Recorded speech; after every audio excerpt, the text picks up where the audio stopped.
So we're going to start here. This is a book called Hilchot. What's fascinating about this book, as you know, that the Rambam, he wrote about everything, right?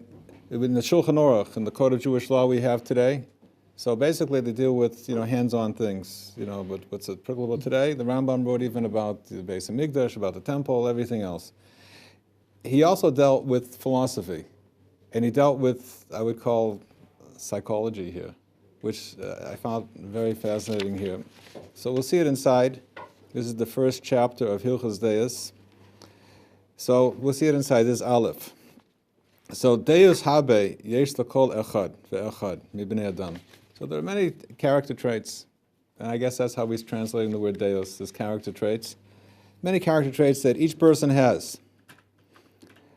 Right? The Gemara says that just like every person's face is different, so their Deus are different, their character differences, right? And Hashem made us differently, right?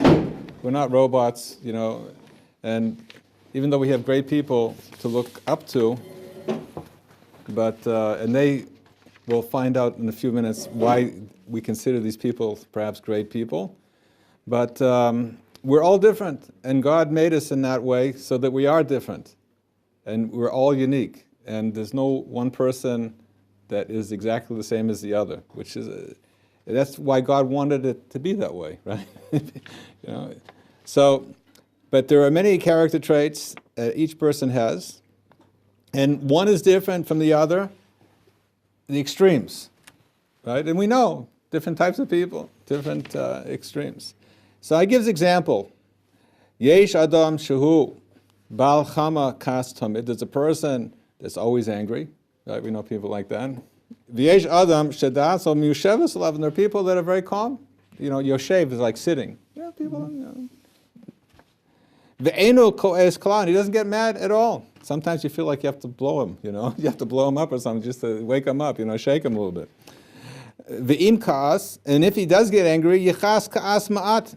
He'll get angry like every few years. He'll get angry once or twice. He's a very calm person. So you have the person that's very angry and he's tempered and everything. Then you have the opposite.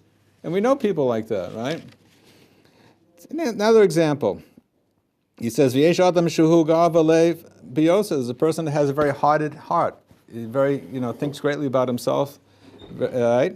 V'yesh Shehu Shafa Ruach Biyosa. And there's another person that's very modest. He's very lowly spirited, right? You have people like that, very extreme.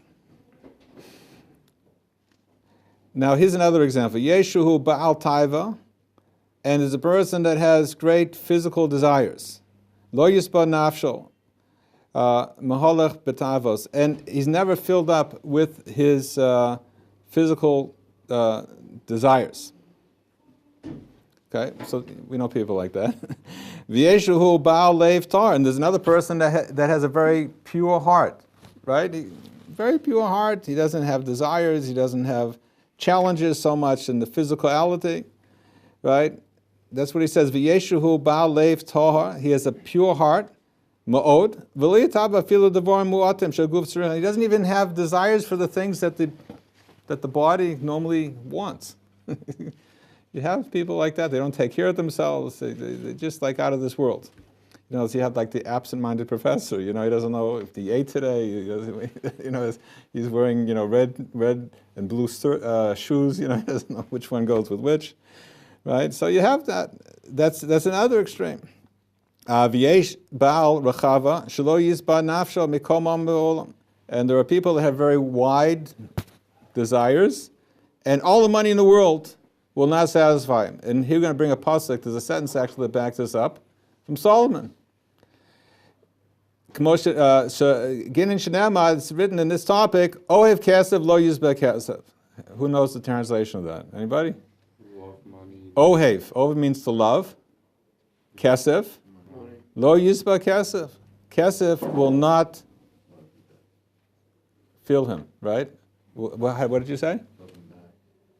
Well, Yizboa means like if you go out, to a fancy restaurant and you had 3 courses, 4 courses, right? It won't fill them up. So this is an interesting point. In general, I'll just take a exit here for a second. He says that if a person loves money, so money will not satisfy him. So what does that mean? That you shouldn't go after money? That you should, just live? You're always going to want more. You're never going to be satisfied with that much you have. If you have $1 million, you want $2 million. Right. That's how money works. Right. Everybody agree with that? Or maybe you have a different opinion? See, I would say that if you love money for the sake of massing money,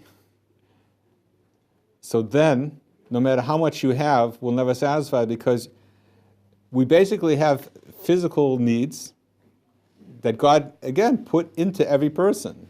It's not bad that a person has physical needs and he has physical desires. But if he's going after the physicality just for the sake of physicality, right, then it's never going to satisfy him. If you have a higher goal, so then you're going to be satisfied. Then it's going to bring a satisfaction. I often hear people commenting on, like people that have Shomer Shabbos homes, religious homes, that they see a sort of like content. He's content in his life. He's like the master of his house, even though he's not so wealthy. And the families interact very nicely because he's using the physical aspects of life in order to enhance a higher goal of having, like a Jewish family, having a productive family. That's what I notice, that people comment quite often. If you have any other ideas, I don't know, but that's the idea that in our generation, I mean, you guys, how old were you when you had the Gulf War? What was it, 91? Yeah, so how old were you guys then? 1, 0. You were 0, you were in the world. Right. So I mean, I was here, in Israel in those days when they were shooting Scuds and everything, and you had this madman, who had, Saddam, who had so much wealth. I mean, it's just unbelievable how much wealth they found, especially after he, was killed and captured, whatever. But he had so much, and like you would ask yourself, like, why? Why start up? He has, Iraq, and he had all this wealth, and the Western countries were buying his oil, and he had everything. So what's his deal? Like, just be a good boy and enjoy all the physicality you can. Yeah. So what do you have to? What do you need more? Let's say he did already. He enjoyed all the money. Right. After a certain amount of time, money doesn't do it anymore. Right, and he probably had. Once you have so much, it doesn't even mean anything to you. Then you have to find something that you. Right. Can entertain your time. Exactly. Right. And blowing up the world. Right. Did it. Or he was trying to conquer the world, Seems actually. entertaining. Right. Yeah, he wanted to conquer the world, right? So that and. But that's an extreme example that I experienced in my life, to see people like that. It's a very important understanding, that anything that we have in this physical world that doesn't have a higher goal will never satisfy. I don't know if you experienced that, but what happens in the Western world, and I'm interested to hear your ideas, if you're the vice president of the company or you're a second violinist, in the New York Philharmonic, so you have a goal in life. You're looking forward to being the president of the bank, or to be the first, violinist. First chair, right? And then when it happens, so go, okay, now, now what? It's like, but the way that our society works is most people have the carrot in front of their eyes all the time, and they just, like they're living to get to that, and if they ever achieve it, so then they'll go to a psychiatrist. They're just like, what now? But in our life, in the Torah life, so we don't have that problem, because all the physicality that we have is only there to enhance us to have nice families and to do mitzvahs, to do kind deeds, and to use the money in the right time, in the right place. Right? So the more a person has money, I know people, I'm sure you've also bumped into people that are extremely wealthy, and they're Torah scholars, and they're charitable, and they're very nice people, and they're very happy in life, many of them. And they don't need psychiatrists, because they feel that whatever they have is let's say, a gift from God, and like they're a bank, and they have to decide what they're going to do with it, where they're going to invest it. So I'm going to invest in Or Sameach, I'm going to invest in this charity organization, poor people, whatever, and that's how they feel about it. They feel almost like a burden, that, like, wow, how am I going to use my resources for the best?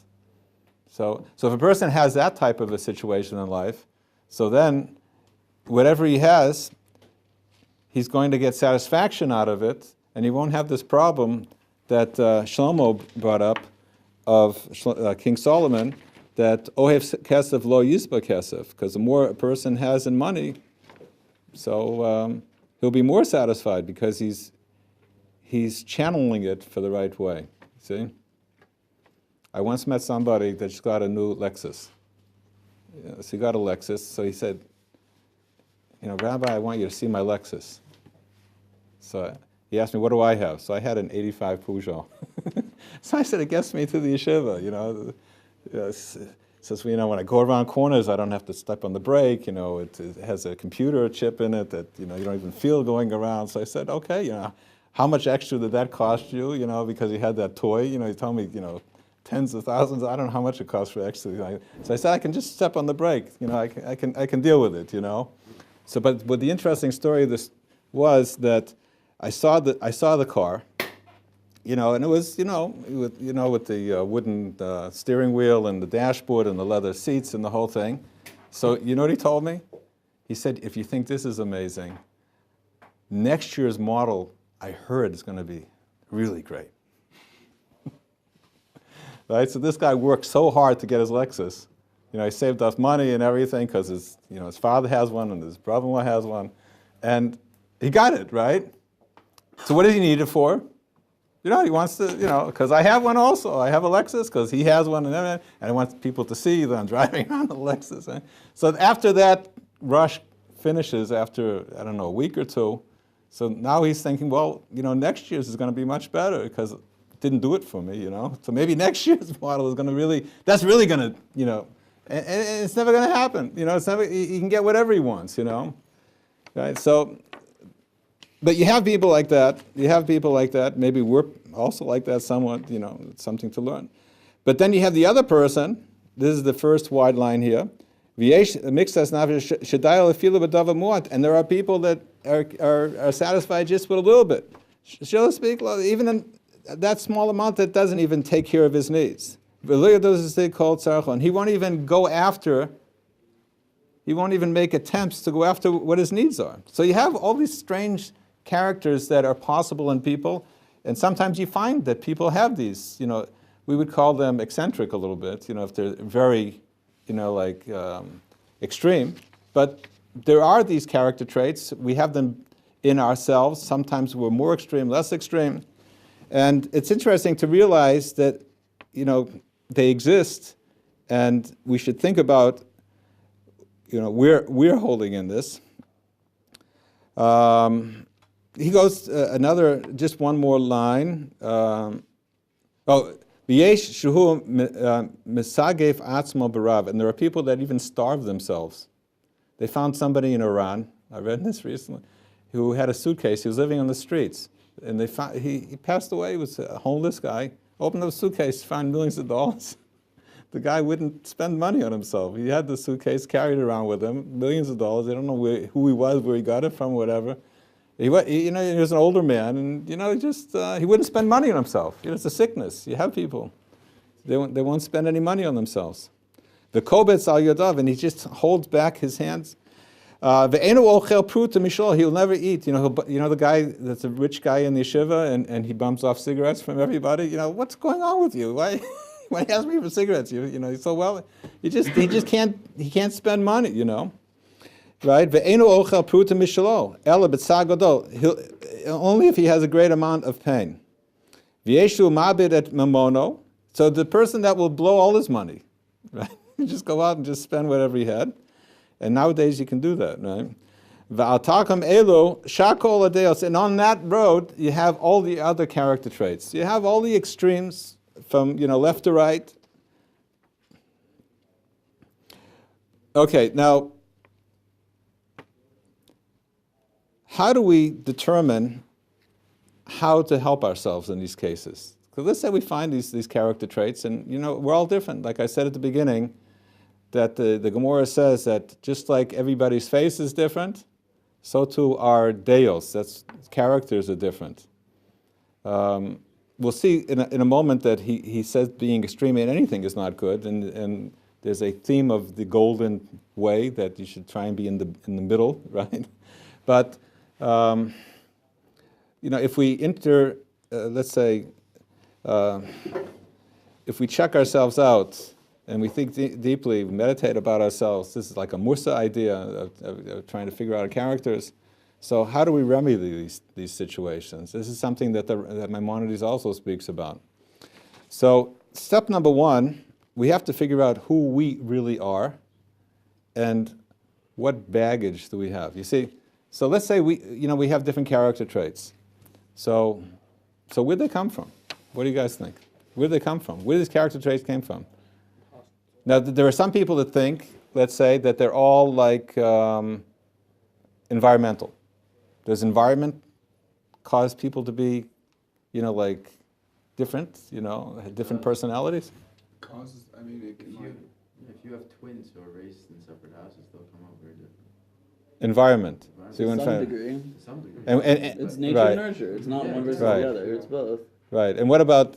So you're saying it's all environmental? No, it's not all. It's not all of either. But Right. it does Like you affect definitely still have choices, but the environment can. No, you always have make choice. certain choices. No, but we always, even the guy who is very extreme, he also has choices. He can quell it. That's another important thing to realize, that God made us with all these different character traits, that we can be successful. He wasn't torturing us. That we have these character traits, and we can, use them for the good somehow. So one idea we said is environmental. So what else is there? How else do we get, like personality traits or character traits? Genetically. Right. So is that parents? So because parents are a certain IQ, and because the parents also have character traits, so they're inherited. That's like DNA type things. I believe so. Right. So you want to say environment and parents. So let's see what Maimonides says here. So this is the next paragraph, paragraph bait. Okay, so you see I wrote number one. You see there? V'kol hadeos yesh mehem deos shehem le'adam etchilas brioso. There are character traits that a person has from the beginning of his birth. Lefi teva gufo, and according to the nature of his body. So that's what we're born with, sort of. It's from past. What's that? From a past life. Could be from a past life. Oh, past life. Okay, that's okay. But he says here that there are characters that are you're born with from the beginning. Lefi teva gufo. Okay, so right. Actually, the Talmud talks about this to a certain degree. I don't know how to figure this out for myself, but it says that if a person is born under a certain constellation of Mars or something, the red planet, so then he has a bloody character, and he's so he should be a doctor or a shochet or a slaughterer. Something you should use it, right? But I don't know for each constellation. I don't know, but somehow he's born that way. So that's him. That's him. Now it's interesting to figure out. Okay, is this really me? Right? I'm acting in a certain way. Is this really me? Okay. So number two, he says here, v'yesh mehem deos shetivel shel adam zeh mechuvan. Now there are character traits that in the nature he is sort of tuned to it, v'atid lekabel osam, and in the future he'll get them. So in other words, there are people that can develop character traits. Then they're potential. Their potential, and he can get them mehera yoseh mishahades. He can get them quicker than others. So I guess he can work on himself and develop them. Now, number three, I wrote here also. This is Maimonides. He says, "V'yesh mehem she'enam la'adam etchilas brioso," and there are those that he wasn't had from the beginning of his birth. It wasn't from the beginning of his birth, and it's not really in his temperament to develop it quickly. So where did it come from? He says, Ela lama rosam mi'acherim. He learned it from others. Oh, shenifne lehem mi'atzmo, or he sort of like directed himself. Lefi machshav, he thought about it. Sha'alsa b'lavi, he thought, oh, this is a really, way that I'm going to be good in my own right. And he sort of takes them. Oh, shashamam is deos tovos. He heard that these character traits are good. Ubor roy lelech, and he heard that it's fitting to be like that. V'noheg atzmo b'zeh ad shenikba belibo, and he acts in this way until it becomes internalized, it becomes part of his heart. So, this is always a perplexing thing. Every time I read this Rambam, I start thinking, who are we really? What character traits do we have from the beginning in day one? That was the first that I marked off number one. And then there's another thing that are potential things. What can I grow into? What's going to be potential that I can become, in certain character traits? And then number three is environmental, which we spoke about at the beginning. What are those things that are environmental that are not really mine? And I would say it's sort of like baggage. I picked it up on the way. I happened to be in a certain environment, a certain society. I watched a certain movie, or there's a certain mode going on to be a certain way, punky or hippie, whatever they have today. And you see that brings success in your little circles to act a certain way. But is it really me? You know what I mean? Is it so now, just on a side point, there was a famous rabbi that lived in the 1800s, Rabbi Yisrael Salanta, and he actually brought back the idea of learning Musar, of bringing back this idea of trying to develop our character. And he stated to saying the following statement, that a character trait that's internalized, that you were born with, so it's harder to change that than to learn the whole Talmud. To change something, number one, that's the first thing that you were born with, that's harder to change than studying. Now, the whole Talmud has 5,500 pages, give or take, and it's a massive thing. Even the people that study it every day, you study one page, you finish it in 7.5 years. And then you look at the first tractate, and you don't even remember you opened it up. That's not my problem. It's my own personal problem. So what is suggested is that character trait that you're born with. So what are you supposed to do with it? If you said it's so difficult to change it, so what are you going to do with it? I mean, you'd say, okay, that's me. Take it or leave it. That's me because I was born. Let's say somehow we figured out, to discern between these three things. Between what I'm born with, what I have potential that I can pick up very easily, and things that are environmental. That's not really me. It's just baggage I picked up because I was in the ghetto, or I was at Harvard University, and they made me a Harvard man, or a Yale man, or whatever man, Marlboro man, whatever they make today, right?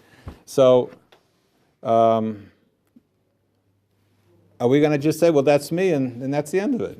Is that an approach to life? No. But if I tell you that if you have a character trait, and let's say you discern that this is a character trait that is intrinsically me, I was born this way. And I just told you, to change that is going to be like studying the whole Shas, the whole Talmud. You can't, it's just so difficult. So what are you going to do with that? What are you going to do with that character trait? Let's say a person has this character trait of anger. So what are you going to do with it? You say, well, it's me. I'm going to blow up bridges. To change that is very difficult. So what am I going to do? So what do you think? Change a little by little. Baby steps. Right. You all agree with that? Right. It's also important to know. You don't agree with that? I think your core character, what you actually are inside, you can't change. You can dumb it down and mute it if it's bad, but you can bring it more to the forefront if it's good. I don't think you can change your essential core character. Like you're You talking redirect about it. spectrums, like Right. you're going down to this, like you just bring it down.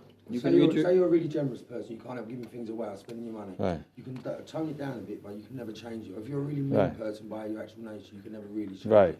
So you can redirect it. If someone has a bloodlust, okay, you don't have to be a killer. You can go join the army and you can be a doctor. Yes. You like to Right. blow things up, you don't have to go blow up a bridge. Well, you can Right. blow up a bridge, but there's a time and a place But for then it. you're not changing it, you're just using it for different... Oh, Exactly. okay. So maybe you don't need to change it. You just have to know how to direct it. That's what I'm saying, you can't change your Right. core character. I've met I hear. very famous rabbis, and they give these lectures, and it's fire and brimstone, you know? It's like, wow, banging on the table and jumping around. So it could, that's probably his character, you know what I mean? That's him. So what does he do? You know, if he wasn't in the Jewish society, he would take those character traits that he has, right? And right? So therefore, since he's in the Torah community, so he directs it in a very good thing, that he's out there, you know, trying to help himself, help the society, arouse people to be better, right? So that's what he actually says, is what you should do is you should try and direct those things for the good. And I think everything that you have you can direct for the good. If you think about, you know, like, you know, if you're used to spending a lot of money, so, you know, so spend it in the right places. I agree with that. You can channel it for better usages, Right. but I don't think you can actually change it, like what you are. Right. But you could, so therefore, when Hashem gave us all these character traits, and it sounds almost, you know, like climbing Everest, right, to change it. So it's probably, you know, what we're saying is that you direct it. So, and there are opportunities for all of these character traits to be directed in a good way. And I guess the more a person learns Torah, so the more he understands when to use these character traits, you know, when to use it. You I agree know, with that. I think the Torah can help you use things to your advantage, definitely. It brings out Right. the best in a person. right, That's how you should be living, really. right. But you also have to know there is a problem in the first place. Be aware. Yeah, like if you have anger issues, but you don't think that's a problem, then why would you change it? No, but let's say a person has a fiery personality, so he could. So you know, there are some people. There's some people that, you know, say, like, let's say in your community, you're in a community and they need, you know, like a new shul, right? And there's no shul, so this guy, you know, has this, you know, bursting personality, and so he'll you know, knock on doors and say, you have to be part of this, you know, you're part of the community here. We have to have this happening, and the guy who's chilled out. So, you know, he doesn't have that in his personality to do it. Right, but I think, what's your name? Daniel. I think Daniel's saying, not necessarily, like, you have to recognize that what you're doing is a problem. For instance, yes, you can always redirect. You don't have to like try to take away from your fiery personality. But if you take your fiery personality out on people, you have to realize that taking it out on people isn't the process that you should be channeling it. Right, right. You need to learn to Right. apply that to making a new shul or Right. lobbying in court, whatever it is Right. that you need to apply it to. Right. You have to understand that taking it out like on your person and your wife and your kids, chas v'shalom, is Right. not a good thing. It's not an acceptable thing. But I think we're looking at this in the context that all character traits are bad and negative, but they're not. Some people are born with good character traits, so they don't need to dumb down the But traits. there's a time and place for good character traits too. Like you said earlier, some people are very generous, so you have to know like when people are taking advantage of you and when people aren't. If It's you good to feel- be generous, but if you're generous to a fault where you're putting yourself into debt for other people, or you're generous to a fault where you're just letting people take advantage of you and metaphorically rape you, that's not a good thing. You have to know when to control that and what is worth giving to and what isn't worth giving to. To an extent, but I think if you're generous and people take advantage, that's their judgment to deal with. If you're doing the But- right thing, I got the attitude, what's mine is mine and what's yours.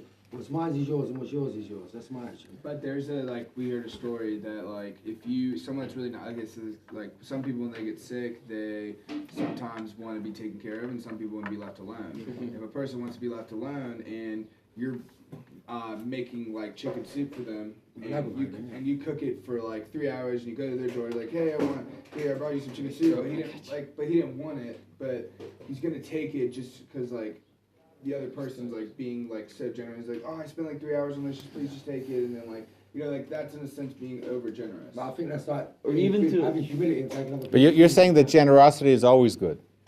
Definitely. Okay, so let's say So let's say you have a homeless guy that's a druggie.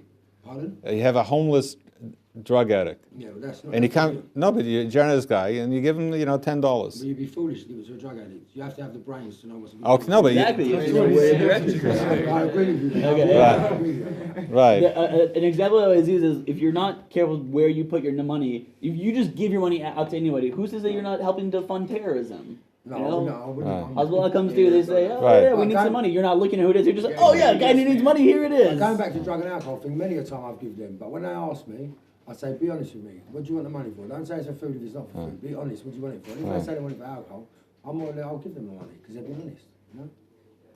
I don't know if I agree with that, but I hear your point. I see. I might not do it, but I hear your logic. Yeah. That's the beauty of the world. He's being Everyone's different, honest. Everyone's got different morals. Right. Yeah. At least they're being honest with you.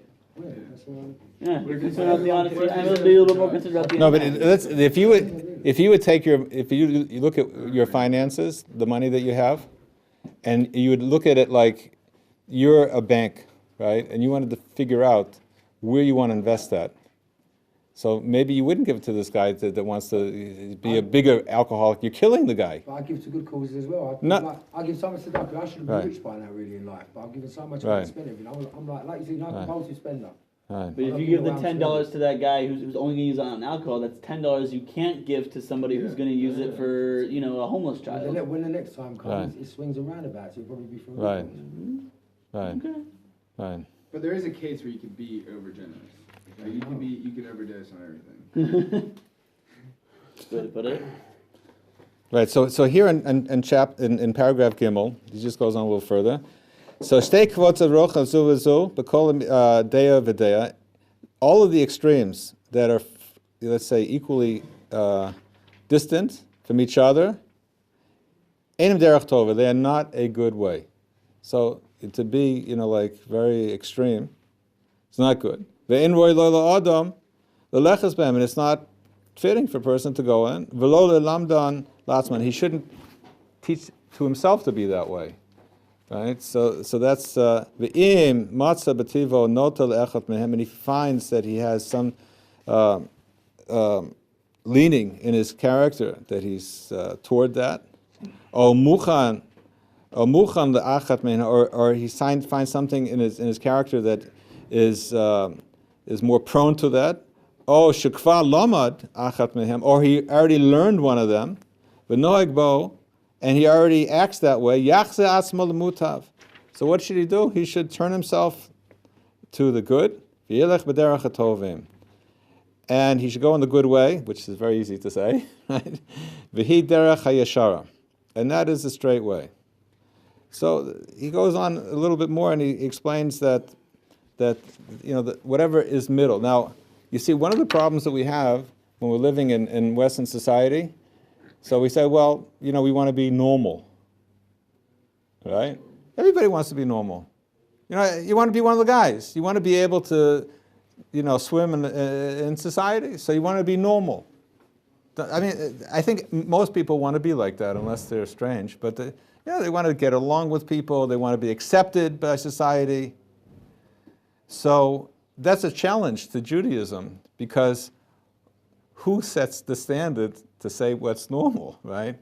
I mean, at one time what they had in soap operas, like 30 years ago, which was wild and strange lifestyles, is now maybe, you're next door neighbor, and the next door neighbor to him, right? So what is normal, you see? So we're saying you should be, normal. We should be in the middle. Should be in the middle. So it's very, like a general statement. How do we determine that?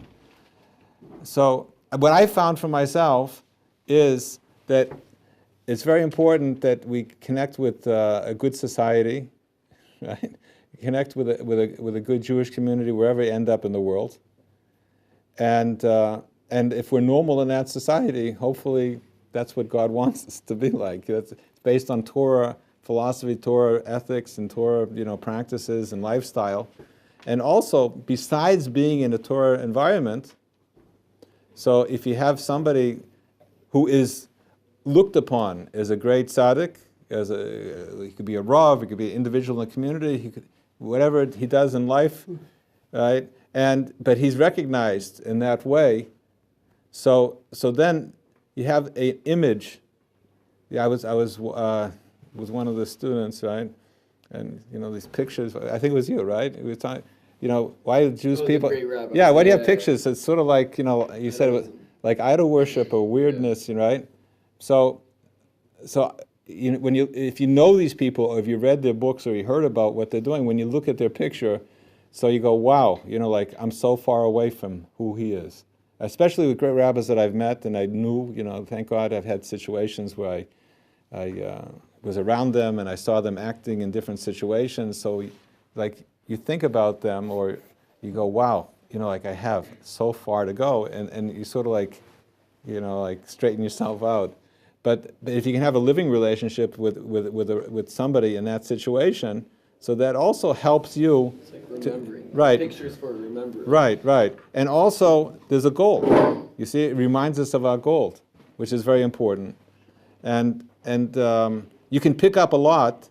We pick up a lot from our environment. And if you have that as a healthy environment, so that will allow us to develop.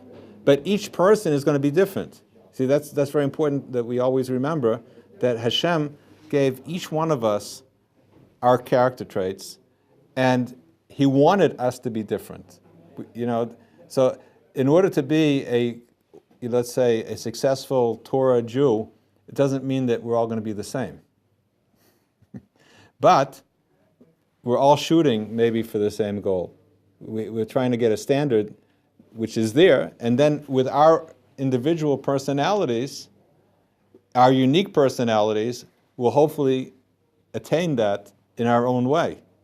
But it's going to be different than the other person, because God made me differently. God put me in a different background for the past 20 or 30 years, and I'm going to have a different way of achieving it. But there is a Torah goal in life, and there is a philosophy in Judaism that says that this is right and this is wrong. Okay, so we'll hold it here with the mincha. Okay.